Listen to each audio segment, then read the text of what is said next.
In July of 1782, the British Army gave up Savannah. Into some 60 boats went the soldiers, the loyal merchants, and several thousand black men, women, and children carried off toward Jamaica, toward Florida, toward New York. Most of them did not leave as free people. They left as property, the human wealth of fleeing masters, bound for slavery in some other place. But a few hundred refused that fate. Rather than board the ships, they turned and walked into the swamp. And for nearly 5 years, they did not come out. The King of England's soldiers. To understand a free black fort in a Georgia swamp, you have to begin with the war that built it. In the Low Country, the American Revolution was never simply Britain against the colonies. From 1775, a rumor moved through the rice country that the king in London meant to break slavery itself, and white and black heard that same rumor in opposite keys, as terror and as hope. At a prayer meeting in Colleton County, the enslaved were told that the king was about to do something the like of which they had never imagined. He was about to alter the world and set the Negroes free. Britain took Savannah in December of 1778. When a great French and American army came to retake it the next autumn, black hands helped hold the line, hundreds laboring on the fortifications, and roughly 150 more formed into 2 companies, armed and equipped as infantry. The relief that broke through, one witness wrote, plunged through swamps and creeks never attempted before but by bears, wolves, and runaway Negroes. Afterward, the royal governor, Sir James Wright, admitted plainly that the black soldiers had earned their keep. They contributed greatly to our defense and safety. But the city was uneasy with what it had armed. Within weeks of the siege, a Savannah grand jury was already complaining of a new danger walking its streets. The great number of Negroes, many with firearms and other offensive weapons, committing robberies, to the great terror and annoyance of the inhabitants. Armed, trained, mobile black men were the precise nightmare of a slave society. And the freedom that had drawn them to the British was always a narrow, conditional thing. In 1775, Lord Dunmore had offered liberty, but only to the rebels' slaves, and only to those who could fight. I do hereby further declare all indented servants, Negroes or others, appertaining to rebels, free that are able and willing to bear arms. 4 years later, Sir Henry Clinton widened the promise, offering refuge to any enslaved person who would abandon the rebel cause, while carefully leaving the slave-holding of loyal subjects untouched. Freedom, in the British mouth, was a weapon of war. It was never meant as a principle. I do promise to every Negro who shall desert the rebel standard full security to follow within these lines any occupation which he shall think proper. When the order came to evacuate, in the spring of 1782, the British staged a careful withdrawal. The baggage to the river mouth, the garrison gone by the 11th of July, a convoy for the West Indies, another for St. Augustine, the regulars away to New York. And folded into that exodus were thousands of black people, though almost no one could agree on what, exactly, they were. The categories blurred, on purpose. Free Black Loyalists, enslaved people loaded aboard as a master's portable fortune, people simply seized as plunder. The best estimate for Georgia's convoys is around 200 free Black Loyalists, more than 2,000 white ones, and some 5,000 enslaved. The arithmetic is brutal and plain. The great majority of black evacuees left Savannah not in freedom, but in chains. And the places they were carried to were no promised land. East Florida, swollen with refugees, was soon handed back to Spain and dissolved into a lawless, overcrowded slave market that broke families apart and scattered them onward to the Bahamas and the Caribbean. For most, the British evacuation was not an escape from slavery. It was slavery, relocated. There is a famous document that shows what freedom looked like when someone bothered to write it down. The Book of Negroes, drawn up in New York in 1783. 3,000 self-emancipated people, each with a name, an age, a ship, a destination. Savannah produced no such ledger. The people who made the river community are the unregistered remainder, the ones no certificate protected, who took their freedom instead by farming, by force, and by hiding. For they did not run north. They made their stand in place. About 18 miles above Savannah, where the river broke into cypress islands and roadless swamps straddling the Georgia and Carolina line, they built a settlement that could be reached only by boat. The ground itself was an ally. It had hidden runaways before. As far back as 1765, the Georgia Assembly had grumbled about exactly this kind of place. A number of fugitive slaves have assembled themselves together in the river swamp and committed several robberies and depredations. But these fugitives were different. They had been soldiers, and they had not forgotten it. The Georgia officer who would hunt them, James Jackson, understood the danger exactly. This was not a band of stragglers. These were veterans who still carried a flag in their minds.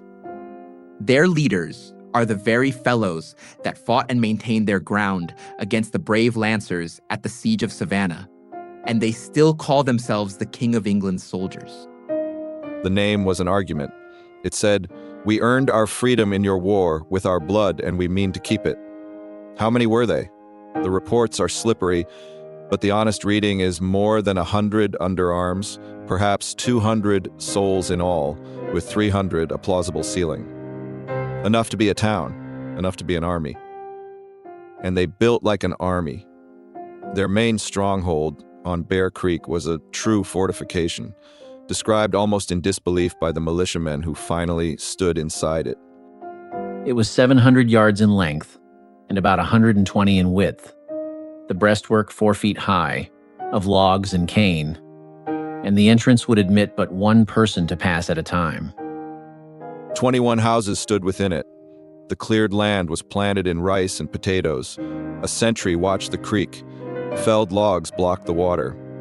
They fed themselves by farming and by raiding the very plantations they had escaped, carrying off cattle, powder, clothing, and whole stacks of rice to compensate, as they put it, for the provisions the militia burned. They were not hiding from the world. They were living beside it on their own terms. It is a rare thing in the history of slavery to know the people by name. We know these because their enemies wrote the names down in trial records and in advertisements for the missing. The senior leader was a man called Sharper, styled Captain Cudjoe, an echo of the great Jamaican maroon who had forced a treaty out of the British in 1739. A runaway notice from 1783 traced his road into the swamp. Came to my plantation near Sunbury, a likely Negro man named Sharper. He says he belongs to the estate of Mr. Richard Ashe, where the said Negro was plundered and carried off by McGirt on Prevosts going through Carolina in April 1779. The other captain was Lewis, enslaved by a Patriot naval officer named Oliver Bowen. By his own account, Lewis came to the camp only in 1785, after his overseer used him ill, and there he gathered a faction of his own.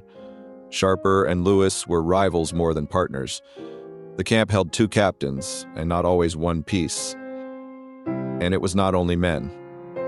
There were women, Juliet and Peggy, who had each fled to the swamp alongside a husband, and whose voices survive only because the court later forced them to testify. It is from one of them that we overhear the quarrel at the heart of the camp. Lewis wanted his own people, for Sharper had taken all his men. There were children, too. A woman named Phyllis ran from James Gunn's plantation in 1783, carrying her 1-year-old son. When she was captured years later, the boy was still with her, and his name, by then, was Sharper. The settlement was not just a fort. It was a family, raising the next generation in freedom. Phyllis, a stout, strong-made wench, about 28 years of age, took with her a male child, about 12 months old. What finally split the two captains was a killing. A white man, John Casper Hersman, was brought into the camp and shot dead by a maroon named Cudjoe, his body sunk in a pond. Sharper was furious. Lewis, he said, had no business bringing white men to the camp at all. The leaders separated their people. It was a fracture that the enemy outside would soon learn to use.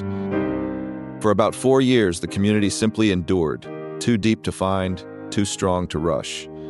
But raiding made it visible. By the autumn of 1786, the planters had had enough, and a Chatham County grand jury denounced the large gangs of runaway Negroes allowed to sit, armed, within a short distance of the town. On the 11th of October, 1786, the militia went in. It did not go well for them. The maroons, one report admitted, came down in such numbers that it was judged advisable to retire to their boats, from which the Negroes then tried to cut them off. A burned, abandoned camp was all the militia had to show for it. The fighters themselves had melted back into the swamp. James Jackson pressed the governors of both Georgia and South Carolina to act together, and his letters carried a particular dread, the fear that ran beneath the whole slave-holding world. If something cannot be shortly done, I dread the consequences. From their independent state, I forebode what I dread to express: a capital insurrection. In 1787, South Carolina joined the hunt, and the second campaign was built to win. 100 paid Minutemen, a bounty of 10 pounds for every maroon taken or killed, and 20 Catawba trackers, hired for precisely the skill the militia did not have. Their manner of hunting renders them very sagacious in finding an enemy by their track. It was enough. On the 6th of May, 1787, the soldiers found the main camp at last. 6 maroons were killed, the rest scattered into the swamp. A week later, Lewis was taken on the move, traveling south toward his old master's mill on the Ogeechee. The free town was broken. Lewis was carried to Savannah and tried before 4 justices and a jury. The sentence they handed down was not only death, it was a message addressed to every enslaved person who might be listening. The Negro Lewis to be hanged by the neck until he shall be dead, after which his head to be cut off and stuck upon a pole to be set up on the island in the Savannah River. It was carried out on the 9th of June, 1787. A newspaper noted it in a single flat sentence, the only kind of obituary the new republic would grant him. Last Saturday, Lewis, one of the headmen of the camp of runaway Negroes lately broke up, was executed pursuant to his sentence. 2 years later, the state of Georgia paid Oliver Bowen 40 pounds, compensation for the destruction of his property, the very man it had hanged as a rebel. Of Sharper, Captain Cudjoe, the records say almost nothing more. He may have died in the swamp. He may have walked out of it, northward, and lived. For once, the silence might be mercy. It is tempting to call this a story of resistance and leave it there. But it was something rarer than resistance. For nearly 5 years, in the seams of the plantation world, these people sustained a rival country, armed, fed, governed, and unrepentant. A free black republic the size of a village, 18 miles from a slave market. That is why it took so much to end them. Not a posse, but 2 states. Not a skirmish, but paid soldiers, a cash bounty, foreign trackers, and a severed head on a pole. The size of the force is the measure of the threat. A handful of runaways does not require an army. A free nation does. And it is why we so nearly lost them. They left no monument, no constitution, no triumphant archive, no single document written in their own hand. They were built to be invisible, and they ended not in victory but in dispersal and the gallows. History, by habit, keeps the records of the winners. So we know them only through the paper of the men who destroyed them, the trial of Lewis, the militia's dispatches, the advertisements for the missing. Read those documents against the grain, and something extraordinary rises out of the cypress. When freedom was offered and then betrayed, a few hundred people simply took it and held it, with rice and muskets, in a swamp the maps ignored. They called themselves the King of England's soldiers. In the end, they served no king. They served only their own freedom, and they did not surrender it cheaply.